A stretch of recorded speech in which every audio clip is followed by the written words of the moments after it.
Hello and welcome. बहुत सी दफ़ा दोस्तों हम सेंटेंसेस कुछ इस तरीके से बोलते हैं, मेरा नाम बशीर अफजल है, मैं एक स्टूडेंट हूँ, ये किताब नीली है, ब्लू रंग की है, आप कौन हैं, वो मेरा भाई है।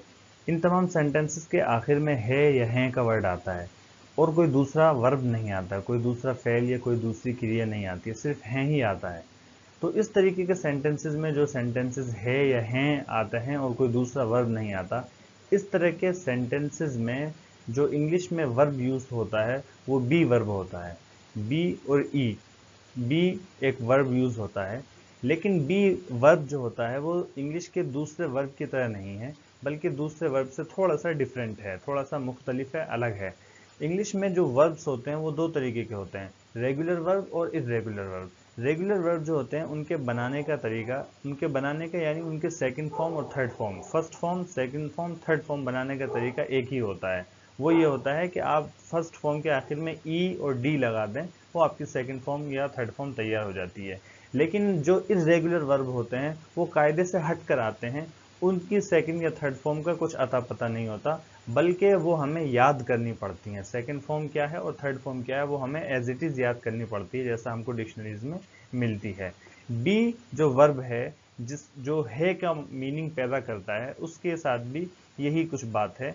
और जब इसको सेंटेंसेस में यूज़ करते हैं तो हम ये देखते हैं कि ये प्रेजेंट के सेंटेंस में बना रहे हैं या पास्ट के सेंटेंस में बना रहे हैं या फ्यूचर के सेंटेंस में बना रहे हैं, क्योंकि बी प्रेजेंट में कुछ और उसकी फॉर्म होती है, पास्ट में कुछ और इसकी फॉर्म होती है और फ्यूचर में कुछ और फॉर्म होती है। इसी तरीके से बी की आईएनजी में फॉर्म बीइंग बनती है और बी की जो परफेक्ट फॉर्म होती है, जो थर्ड फॉर्म होती है, वो बीन बनती है। बीन फॉर्म के बारे में बाद में पढ़ेंगे, लेकिन आज जो हम पढ़ने जा रहे हैं वो तीन फॉर्म इसके पढ़ने, तीन जो इसके टेंसेज में इसके यूज़ कर सकते हैं, प्रेजेंट, पास्ट और फ्यूचर, उसमें इसको किस तरीके से यूज़ करते हैं उसके बारे में पढ़ने जा रहे हैं। आप जैसा कि देख सकते हैं, आज सिर्फ और सिर्फ हम बी को प्रेजेंट की मीनिंग में डिस्कस करेंगे।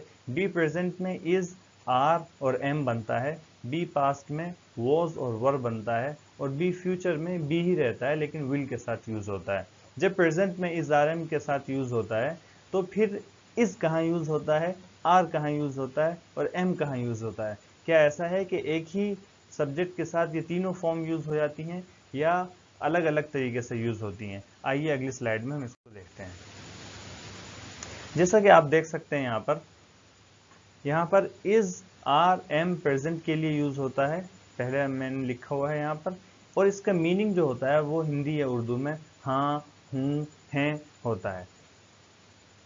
इज कहाँ पर यूज होता है, आर कहाँ पर यूज होता है और एम कहाँ पर यूज होता है, उसको भी हम देख लेते हैं। आप जैसा कि स्क्रीन पर देख सकते हैं, ही, शी और इट, इसके साथ हम इज को यूज करते हैं। वी, यू, दे, इसके साथ हम आर का यूज करते हैं और आई के साथ हम एम का यूज करते हैं। ही, शी, इट और इसी तरीके से वी, यू, दे और फिर उसके बाद आई, इन सब को हम इंग्लिश में प्रोनाउन बोलते हैं। प्रोनाउन का मतलब होता है ज़मीर। प्रोनाउन का मतलब होता है जो नाउन की जगह आ जाए। नाउन बोलते हैं किसी चीज़ के नाम को, इंसान का नाम हो, चीज़ का नाम हो या जगह का नाम हो, उसको हम नाउन बोलते हैं या इस्म बोलते हैं। लेकिन अगर उस नाउन को हम यूज़ नहीं करते हैं तो फिर उसकी जगह हम प्रोनाउन यूज़ करते हैं। फॉर एग्जाम्पल, जैद एक आदमी है, जैद के बारे में हम बात कर रहे हैं, मैं आपसे पूछूं जैद कहाँ है, वो आज क्लास में क्यों नहीं है? जब मैं अगले सेंटेंस में वो का वर्ड बोल रहा हूँ, वो आज क्लास में क्यों नहीं है, तो वो से आपका जहन फौरन जैद की तरफ जाता है, तो वो वर्ड जो है यहाँ पर जैद की जगह पर यूज हुआ है। जैद इस सेंटेंस, जैद पिछले वाले सेंटेंस में नाउन था और इस सेंटेंस में वो प्रोनाउन है, तो प्रोनाउन वो वर्ड होता है जो नाउन की जगह यूज होता है। और हमारे जो ये प्रोनाउंस हैं, ही, शी, इट, इसके साथ हम इज यूज करेंगे। वी, यू, दे, इसके साथ हम बी की फॉर्म आर को यूज करेंगे और आई के साथ हम एम फॉर्म को यूज करेंगे। इसी तरीके से अगर नाउन हो, अगर सब्जेक्ट, ये तब है जब ये प्रोनाउन सब्जेक्ट हो, सब्जेक्ट हमारा फाइल जो है, कर्ता जो है हमारे सेंटेंस में, वो ये प्रोनाउन हो। लेकिन अगर सेंटेंस में काम करने वाला या सेंटेंस में जिसके बारे में बात हो रही है वो हमारा कोई नाउन है, प्रोनाउन नहीं है, तो अगर वो एक है, सिंगुलर है, तो इज यूज करेंगे, और अगर वो एक से ज्यादा है यानी प्लूरल है तो फिर हम वहां पर आर यूज करेंगे। बेसिकली समझ में ये आ जाना चाहिए अब तक कि इज सिंगुलर के लिए यूज करते हैं, आर प्लूरल के लिए यूज करते हैं, चाहे वो नाउन हो या प्रोनाउन हो, और आई के साथ हम हमेशा एम यूज करते हैं।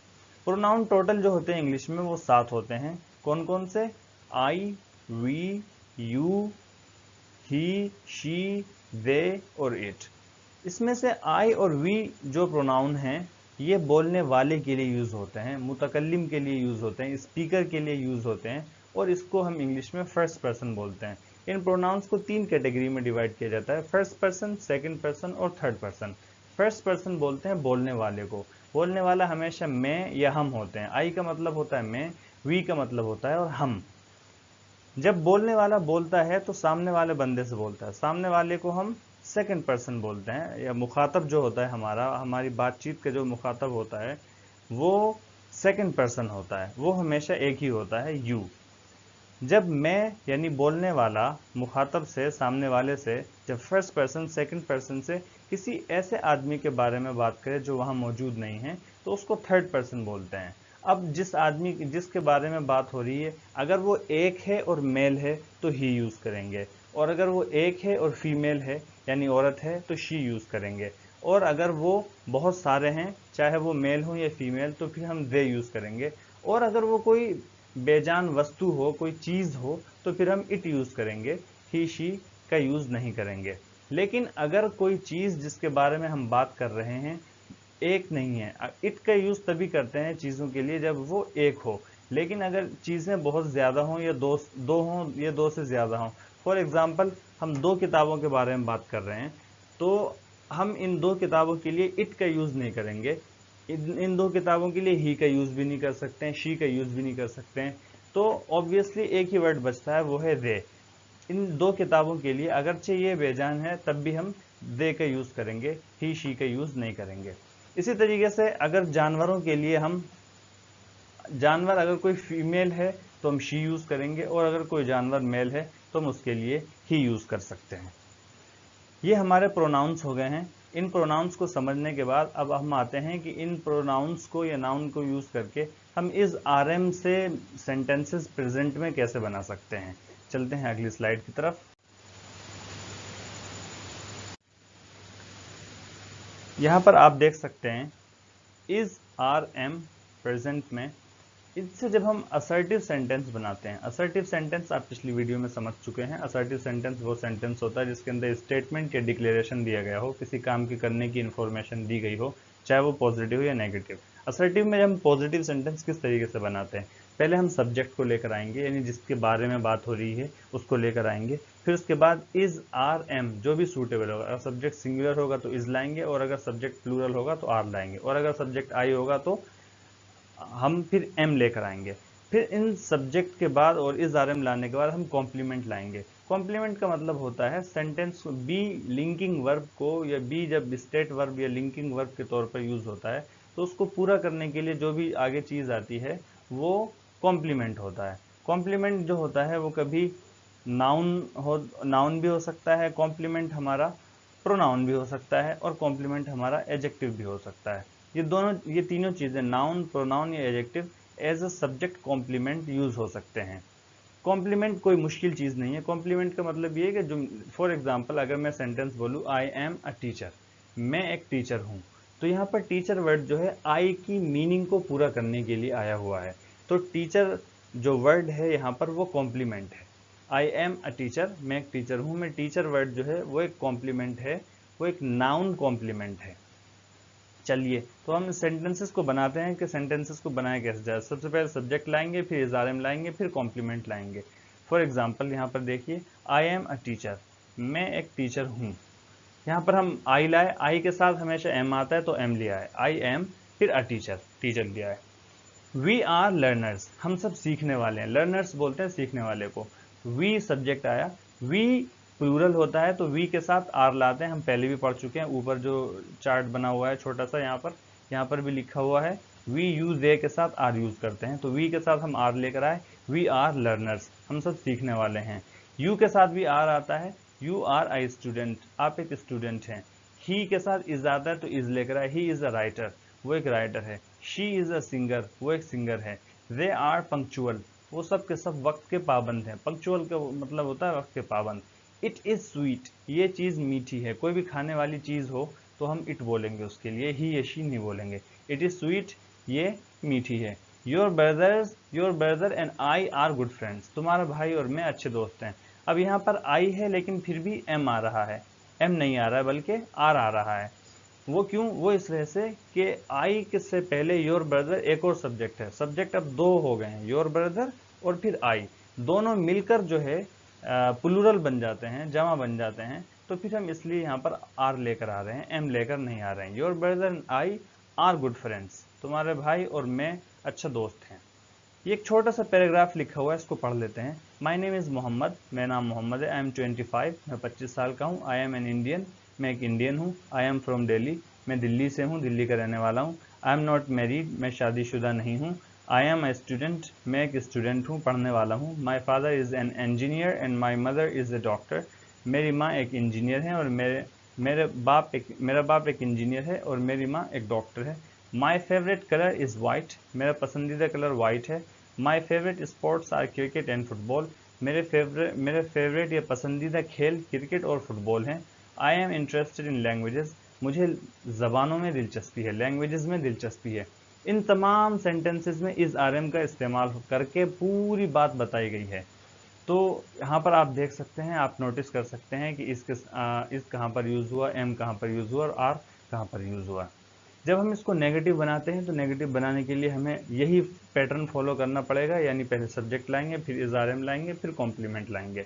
बस नेगेटिव बनाने के लिए नॉट वर्ड का जो इजाफा करते हैं, नॉट वर्ड को जो लगाते हैं हम साथ में, वो नॉट वर्ड यहाँ पर लगा देंगे। किस तरीके से? एग्जाम्पल देखिए यहाँ पर, he isn't a good man, he is not a good man है। इज नॉट को जब हम कॉन्ट्रैक्ट कर देते हैं, जब उसकी कॉन्ट्रैक्शन फॉर्म आती है, कॉन्ट्रैक्टेड फॉर्म आती है, वो इजंट आती है। इज नॉट इजंट और आर नॉट आरंट और एम नॉट ही रहती है, उसको एमंट नहीं पढ़ते हैं। ही इजंट अ गुड मैन, वो अच्छा आदमी नहीं है। You aren't a good boy, आप अच्छे लड़के नहीं हैं। दे आरंट पंक्चुअल या दे आर नॉट पंक्चुअल, वो वक्त के पाबंद नहीं है। वी आरंट स्टूडेंट्स, हम स्टूडेंट्स नहीं हैं। ये कुछ सेंटेंसेस हो गए नेगेटिव में। उम्मीद है इस आर एम को आप असर्टिव सेंटेंस, चाहे वो पॉजिटिव हो या नेगेटिव, आप अच्छे से बना सकते हैं। चलते हैं अगली स्लाइड की तरफ।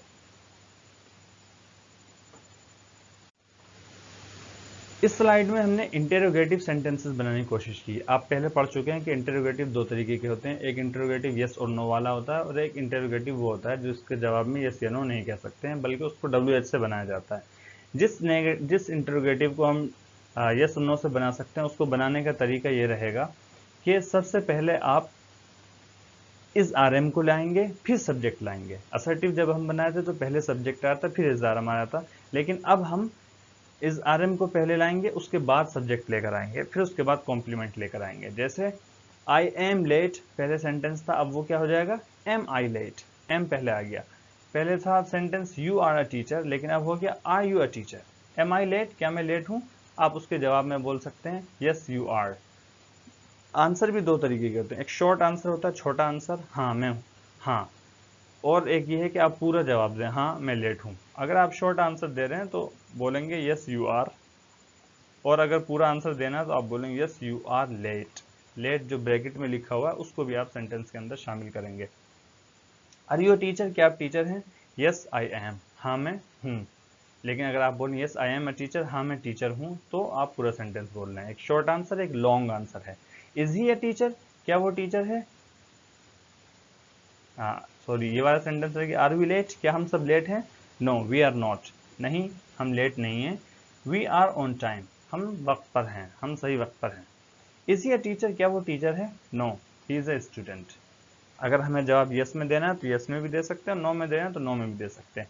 इज शी अ सिंगर, क्या वो सिंगर है, गाती है? Yes she is a singer, हाँ वो सिंगर है। आर दे पंक्चुअल, क्या वो लोग वक्त के पाबंद है?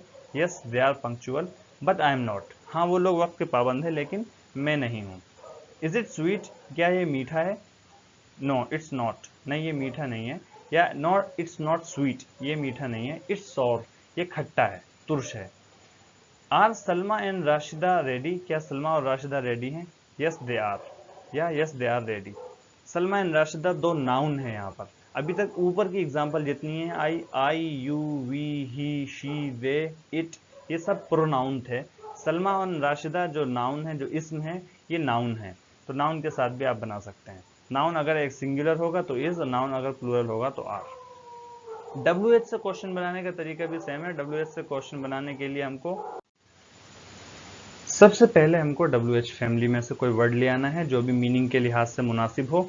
सबसे पहले WH का वर्ड आ जाएगा। WH के बाद हम इज RM को लाएंगे, फिर उसके बाद हम सब्जेक्ट लाएंगे, फिर उसके बाद सब्जेक्ट से रिलेटेड जो भी कॉम्प्लीमेंट है वो लेकर आएंगे।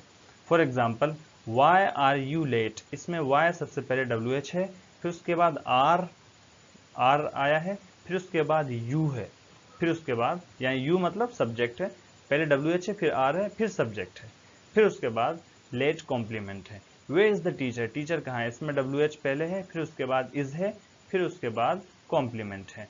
वाई आरंट दे रेडी, वो लोग तैयार क्यों नहीं है, इसमें WH पहले है, फिर आर है, आरंट यानी आर नॉट नेगेटिव फॉर्म है ये, फिर उसके बाद सब्जेक्ट है, WH और इज RM के बाद जो है हमारा सब्जेक्ट है, फिर उसके बाद रेडी कॉम्प्लीमेंट है। Where are my keys, where WH है, आर फिर आपका आर है, फिर उसके बाद माई कीज सब्जेक्ट है। दे आर हियर, आपकी चाबियां कहाँ हैं, चाबियां ये रहीं, दे आर हियर, चाबियां ये रहीं। हु इज एब्सेंट, कौन गायब है। इस सेंटेंस में आप देखेंगे तो सब्जेक्ट अलग से नहीं आ रहा, बल्कि हु ये WH क्वेश्चन लफ्ज भी है, साथ साथ ये बतौर सब्जेक्ट भी, एज ए सब्जेक्ट भी काम कर रहा है। कुछ कुछ वर्ड जो होते हैं क्वेश्चन वर्ड, वो एज ए सब्जेक्ट भी काम करते हैं। इसको जब हम WH फैमिली को कभी हम डिटेल में पढ़ेंगे तो मैं वहां पर इसको एक्सप्लेन कर दूंगा। यहाँ पर WH जो है, हु वर्ड जो है, वो एज ए वर्ब भी काम कर रहा है और एज ए क्वेश्चन वर्ड भी काम कर रहा है। हु इज एब्सेंट, कौन गैर हाजिर है।